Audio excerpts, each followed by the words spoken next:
అధికారంలోకి వచ్చేదాకా అబద్ధాలు మోసాలు. అధికారం దక్కితే చంద్రబాబు చేసే మాయలు మోసాలు ఎలా ఉంటాయో ఒకసారి చూపమంటారా? ఒకసారి చూపమంటారా?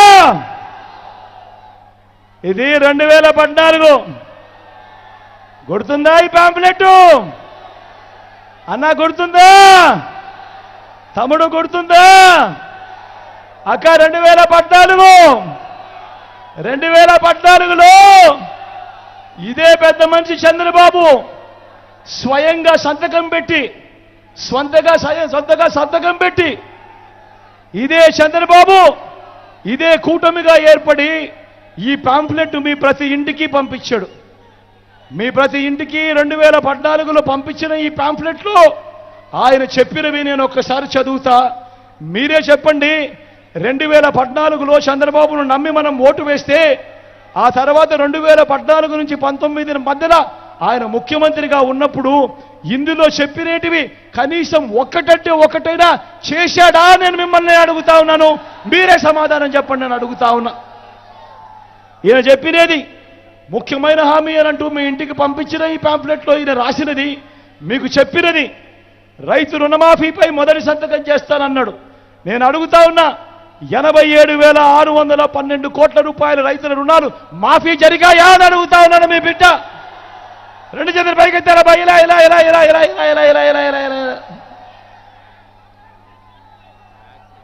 రెండో హామీ పొదుపు సంఘాల రుణాలు. అక్క పొదుపు సంఘాల రుణాలు రెండో హామీ పొదుపు సంఘాల రుణాలు మాఫీ చేస్తారని చెప్పాడు ఈ పెద్ద మనిషి చంద్రబాబు. నేను అడుగుతా ఉన్నా, నా అక్క చెల్లెమ్మలను అడుగుతా ఉన్నాను, నా అక్క చెల్లెమ్మల కుటుంబ సభ్యులందరినీ అడుగుతా ఉన్నా, 14,205 కోట్ల రూపాయలు చంద్రబాబు నాయుడు పొదుపు సంఘాలకు సంబంధించిన రుణాల మాఫీ చేయాల్సింది. ఇందులో ఒక్క రూపాయి అయినా చేశాడా అని అడుగుతా ఉన్నాడు మీ బిడ్డ. ఇలా రెండు చేతులు పైకెత్తాలి అక్క, ఇలా ఇలా ఇలా ఇలా ఇలా ఇలా ఇలా ఇలా ఇలా ఇలా ఇలా ఇలా ఇలా.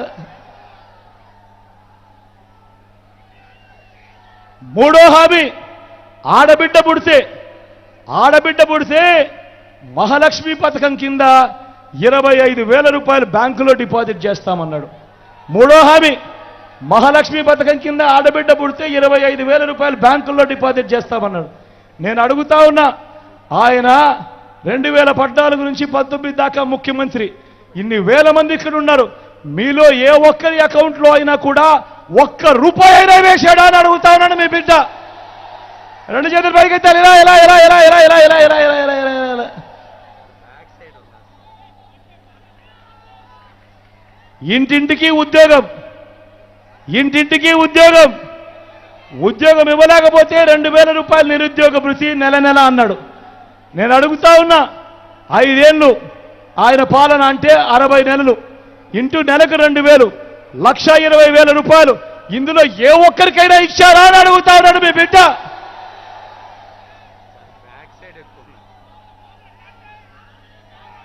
అర్హులందరికీ 3 సెంట్ల స్థలం, అర్హులందరికీ 3 సెంట్ల స్థలం కట్టుకునేందుకు పక్కా ఇల్లు అన్నాడు. నేను అడుగుతా ఉన్నా, 3 సెంట్ల స్థలం కదా దేవుడు ఎరుగు, కట్టుకునేందుకు కనీసం 1 సెంటు స్థలం అయినా కూడా ఏ ఒక్కరికైనా ఇచ్చాడా అని అడుగుతా ఉన్నాడు మీ బిడ్డ. ఇలా రెండు చేతులు పైకెత్తాలి, ఇలా ఇలా ఇలా ఇలా ఇలా ఇలా ఇలా ఇలా ఇలా ఇలా ఇలా ఇలా ఇలా ఇలా ఇలా.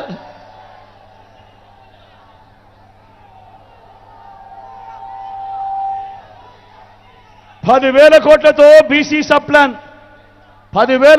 బీసీ సబ్ ప్లాన్ చేనేత పవర్ లూమ్స్ రుణాలు మాఫీ అన్నాడు. జరిగాయా? ఉమెన్ ప్రొటెక్షన్ ఫోర్స్ ఏర్పాటు చేస్తామన్నారు, చేశారా? సింగపూర్కు మించి అభివృద్ధి చేస్తామన్నారు, జరిగిందా? ప్రతి నగరంలోనూ హైటెక్ సిటీ నిర్మిస్తామన్నారు, జరిగిందా? మన ఇచ్చాపురంలో కనిపిస్తా ఉందా? మరి నేను అడుగుతా ఉన్నా, మరి ఈ మాదిరిగా సంతకం పెట్టి 3 ఫోటోలు వేసి మీ ప్రతి ఇంటికి పంపించిన ఈ పాంఫ్లెట్లో చెప్పినేటివి, ఆ తర్వాత 5 ఏళ్ళు ఆయన ముఖ్యమంత్రిగా ఉన్నప్పుడు ఇందులో చెప్పినేటివి కనీసం ఒక్కటైనా కూడా ఈ వ్యక్తి చేయకపోతే ఇలాంటి వ్యక్తులను నమ్మవచ్చా నేను మిమ్మల్ని అడుగుతా ఉన్నాను. నమ్మవచ్చా? రెండు చేతులు ఈసారి పైకెత్తాలబ్బా గట్టిగా, ఇలా ఇలా ఇలా ఇలా ఇలా ఇలా ఇలా ఇలా ఇలా ఇలా ఇలా ఇలా ఇలా. పోనీ ప్రత్యేక హోదా ఇచ్చాడా? అది అమ్మేశారు. నేను అడుగుతా ఉన్నా, మళ్ళీ ఇదే ముగ్గురు, మళ్ళీ ఇదే ముగ్గురు, మళ్ళీ ఇదే చంద్రబాబు, మళ్ళీ ఈరోజు మళ్ళీ మేనిఫెస్టోలో డ్రామాలు అంటా ఉన్నారు. మళ్ళీ ఈరోజు ఏమంటా ఉన్నారు? సూపర్ 6 అంటా ఉన్నారు. నమ్ముతారా అన్న? నమ్ముతారా? సూపర్ 7 అంటా ఉన్నారు. నమ్ముతారా అన్న? నమ్ముతారా అక్క? ఇంటింటికి కేజీ బంగారం ఇస్తారట. నమ్ముతారా? ఇంటింటికి బెంచ్ కారు కోడిస్తారంట. నమ్ముతారా తమ్ముడు? అందరూ ఆలోచన చేయమని అడుగుతా ఉన్నా. ఇలాంటి మోసాలతో, ఇలాంటి అబద్ధాలతో యుద్ధం చేస్తా ఉన్నాం. ఈరోజు మీ అందరితో కూడా ఇంకా కొన్ని విషయాలు కూడా చెప్పాలి. ఈరోజు ఒకసారి గమనించమని అడుగుతా ఉన్నా. ఈరోజు ఎన్నెన్ని అబద్ధాలు జరుగుతూ ఉన్నా, ఎన్నెన్ని మోసాలతో మనం యుద్ధం చేస్తూ ఉన్నామో గమనించమని అడుగుతా ఉన్నా. మామూలుగా ఏ ప్రభుత్వమైనా కూడా మామూలుగా ఎన్నుకోబడేది 60 నెలల పాటు ఎన్నుకునేందుకు, 60 నెలల పాటు పాలన చేసేందుకు ఎన్నుకుంటారు. 5 సంవత్సరాల పాటు పాలన చేసేందుకు ఎన్నుకుంటారు. మరి అటువంటి పరిస్థితుల్లో ఆ 60 నెలలు కూడా కాకమురిపే 57 నెలలు వచ్చేసరికేనే అటువంటి ప్రభుత్వాన్ని ఇబ్బంది పెట్టే కార్యక్రమం ఈరోజు జరుగుతూ ఉంది. అటువంటి ఇబ్బందులు పెడుతూ అవ్వాతాతలకు ఇంటికే ఇచ్చే పెన్షన్ను దగ్గరుండి అడ్డుకుంటూ అవ్వాతాతలకు ఇంటికే వచ్చే పెన్షన్ను అడ్డుకున్నారు. అంతటితో ఆగిపోకుండా మీ బిడ్డ ఏదైతే బటన్లు నొక్కాడో, ఏదైతే 5 సంవత్సరాలుగా ప్రతి నెల ప్రతి సంవత్సరం ఆయా పథకాలకు మీ బిడ్డ ఏదైతే బటన్లు నొక్కుతూ వస్తా ఉన్నాడో, ఏదైతే ఆన్గోయింగ్ స్కీమ్స్గా ఉన్నాయో, ఏదైతే బడ్జెట్ అలొకేషన్ జరిగిందో, ఇటువంటి పథకాలను కూడా కేవలం మీ బిడ్డను ఇబ్బంది పెట్టడం కోసం మీ బిడ్డ బటన్లు నొక్కాడని చెప్పి వాటిని కూడా అడ్డుకునే కార్యక్రమం ఈరోజు జరుగుతూ ఉంది అనంటే, వాటిని ఖచ్చితంగా జరిగించండి అని చెప్పి మీ బిడ్డ ముఖ్యమంత్రి స్థానంలో ఉంటూ కోర్టుకు వెళ్తా ఉన్నాడు అనంటే ఒక్కసారి గమనించండి. నిజంగా ఏ స్థాయిలో కుట్రలు జరుగుతూ ఉన్నాయి, ఏ స్థాయిలో వీళ్ళ దుర్బుద్ధి పనిచేస్తూ ఉంది అని అడుగుతా.